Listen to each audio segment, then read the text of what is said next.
Assalamualaikum warahmatullahi wabarakatuh. Salam dan bahagia. Ibu bapak guru hebat, perkenalkan saya Wahidin, calon guru penggerak angkatan 10 dari SMA Negeri 6 Talang Ubi, Kabupaten Penukal Abab Lematang Ilir, Provinsi Sumatera Selatan. Video ini adalah tugas demonstrasi kontekstual penerapan segitiga restitusi modul 1.4 budaya positif. Apa itu segitiga restitusi? Segitiga restitusi adalah proses dialog yang dijalankan oleh guru atau orang tua agar dapat menghasilkan murid yang mandiri dan bertanggung jawab. Proses dialog ini terdiri dari 3 langkah yang digambarkan dalam sebuah segitiga. Sisi pertama adalah menstabilkan identitas. Sisi kedua adalah validasi tindakan yang salah. Dan sisi terakhir adalah menanyakan keyakinan. Kita mulai dari sisi yang pertama, yaitu menstabilkan identitas. Pada sisi ini, kita meyakini bahwa anak yang melanggar peraturan karena sedang mencari perhatian. Pada posisi ini, anak sedang mengalami kegagalan. Sisi ini berperan menggeser identitas gagal ke identitas sukses dengan prinsip bahwa membuat kesalahan adalah bagian dari proses pembelajaran. Pada tahap ini kita bisa memberikan penguatan kepada murid, misalnya dengan mengatakan berbuat salah itu tidak apa-apa, atau tidak ada manusia yang sempurna.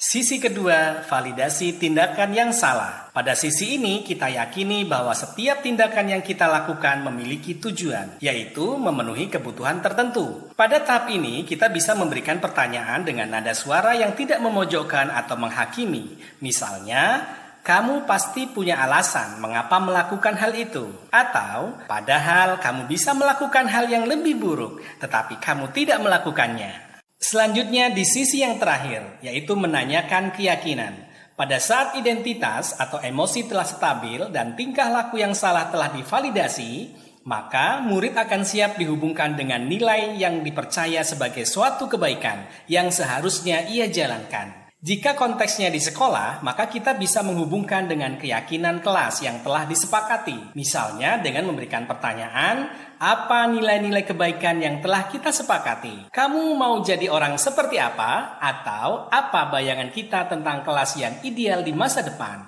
Baiklah, untuk lebih memahami penerapan segitiga restitusi, berikut akan saya sajikan 2 video studi kasus penerapan segitiga restitusi.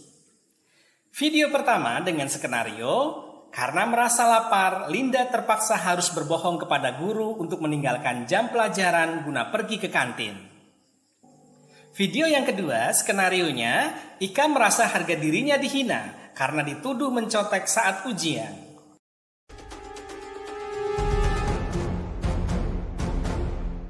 Selamat siang Linda, apa kabar? Baik Pak. Senang mendengarnya. Bapak mendapatkan laporan, katanya kamu tidak ada di kelas pada saat pelajaran PKWU. Iya Pak, saya tadi pergi ke kantin karena lapar. Kalau saya tahan, nanti saya jatuh sakit. Oh begitu. Bapak mungkin juga akan melakukan hal yang sama. Semua orang pasti pernah merasakan rasa lapar. Itu hal normal kok. Iya Pak. Selain ke kantin untuk makan, apalagi yang kamu lakukan? Saya tadi berbohong, tidak jujur kalau saya mau pergi ke kantin. Baiklah, terima kasih sudah jujur. Tidak ada manusia yang sempurna. Kita bisa menyelesaikan masalah ini. Tapi, kamu pasti punya alasan mengapa melakukan hal itu kan? Iya Pak, saya tadi kesiangan, dia tidak sempat sarapan. Kalau saya jujur, pasti Bu Lara tidak memberikan izin. Sebenarnya, kamu patut berbangga. Karena kamu telah melindungi sesuatu yang penting bagi dirimu. Makan supaya tidak sakit. Iya Pak. Sekarang mari kita bicara tentang keyakinan kelas atau keyakinan sekolah kita. Apa yang kita percaya, yang mana yang kamu belum tunjukkan? Berkata jujur dan menghormati orang lain sepertinya Pak. Kira-kira kamu mau tidak agar masalah ini menjadi lebih baik? Kamu mau menjadi seperti apa ke depannya? Ya mau Pak, seharusnya saya tadi menunggu waktu istirahat baru saya pergi ke kantin. Jangan takut berkata jujur apapun hasilnya. Baiklah, Bapak akan selalu mendukung usaha kamu untuk memperbaiki diri. Iya Pak, terima kasih.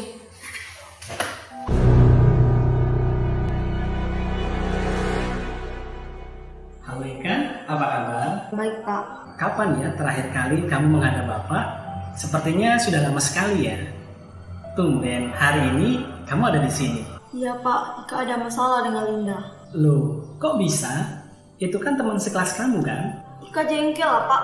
Masa Ika dituduh menyontek sama Linda, makanya kami tadi adu mulut. Ika kesel lah dan balik ngatain Linda. Oh begitu. Bapak juga akan marah kalau ada yang menuduh Bapak, padahal Bapak tidak melakukannya. Oh iya, selain adu mulut, apalagi yang Ika lakukan? Ya saya membela diri lah Pak. Kalau tidak ada yang menghalangi, mungkin buku saya udah melayang ke muka dia. Iya. Pasti kamu tadi kesel banget ya. Tapi apa yang Ika lakukan tadi pasti ada alasannya. Sampai Ika mau berbuat seperti itu.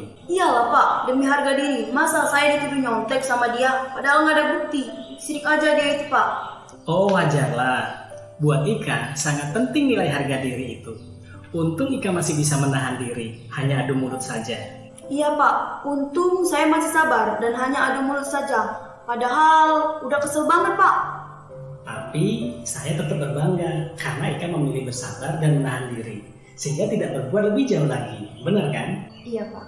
Nah sekarang coba Ika ingat-ingat lagi kejadian tadi. Tindakan Ika yang beradu mulut sampai hampir melempar buku kira-kira sesuai dengan keyakinan dan prinsip hidup kamu atau tidak? Ya enggak lah Pak, sebenarnya saya menyayangi dan menghargai orang lain. Tapi karena emosi sesaat, saya melanggar sikap itu. Menurut Ika, apakah Ika yakin sikap itu penting buat Ika? Yakin lah Pak. Iya, Bapak setuju. Kira-kira kamu mau tidak membuat masalah ini menjadi lebih baik? Ya mau lah Pak. Baik, jika Ika mau memperbaiki masalah ini, kira-kira Ika mau melakukan apa? Saya akan meminta maaf pada Bu Lara dan memberi dan meminta maaf ke Linda, serta saya akan belajar mengontrol diri saya. Kalau begitu, Bapak akan selalu mendukung usaha Ika untuk memperbaiki masalah ini. Ya, terima kasih untuk bantuannya Pak.